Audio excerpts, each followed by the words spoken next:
Let's understand the accounting for depreciation. Two methods. Now, first thing which I think now you should be clear is that depreciation is what? An expense. Okay. So let's say, for example, there is an asset which you bought for 100,000 and the depreciation you've charged on that asset is 10,000 per year. Okay, for 10 years. The question which comes up is, how will you do the accounting for this depreciation? I'm not dealing with the cost of asset because that entry is simple. If it is a plant and machinery, you will debit the plant and machinery account and credit the bank account. What we are dealing with here is the depreciation. So there are two methods which are used to account for depreciation. In method 1,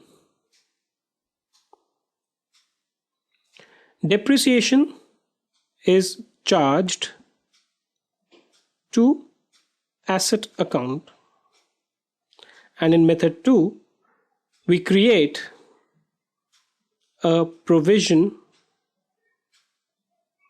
for depreciation, right? So let's understand what is the difference between these two methods. Now, as I told you, depreciation is an expense. So when you pass an entry for depreciation, you will debit the depreciation account. By how much? You're told that the depreciation is 10,000 per month, right? But what you will credit, you are not paying any kind of cash when you charge depreciation. That is where these two methods differ. In method 1, the depreciation is charged to the asset account, which means what? Asset account would normally have what? It will have a debit balance. So when you purchase an asset, you pass an entry, asset account debit to bank. In this case, let's say it is 100,000, right? In method 1, what you do is you charge this depreciation directly to this asset account. So you have to reduce the value of the asset, right? So you credit the asset account by rupees 10,000. Then this depreciation account, which is an expense, is closed by transferring it to the profit and loss account. So you will debit the profit and loss account to depreciation 10,000. Right? So method 1, depreciation is charged to the asset account. Once you charge depreciation, you just transfer it to the profit and loss account. How about method 2? Or maybe let's, even before I go to method 2, what will be the position which is going to be reflected in your financial statements?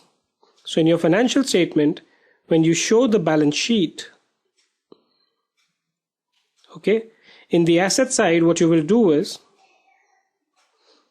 you will show the asset and you will show it at 90,000, which is this 100,000 minus the depreciation which has been charged.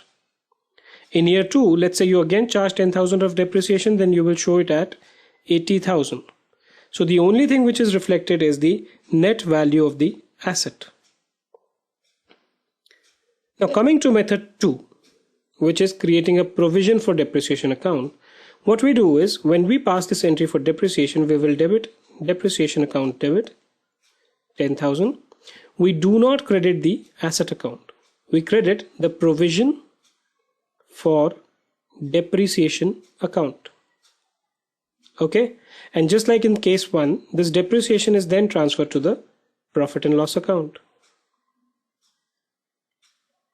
So the only difference between these two methods insofar as accounting is concerned is that in one case you charge it to the asset account, in second you charge it to the provision for depreciation account.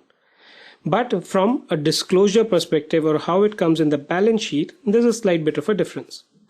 In this case, if you notice, my asset account was debited by 1 lakh. It has not been credited here. So the asset account value will remain at what? 1 lakh or 100,000, right? In this case, I showed it at 90,000, which is the net number. But in method 2, you will show the asset at 1 lakh minus provision for depreciation 10,000.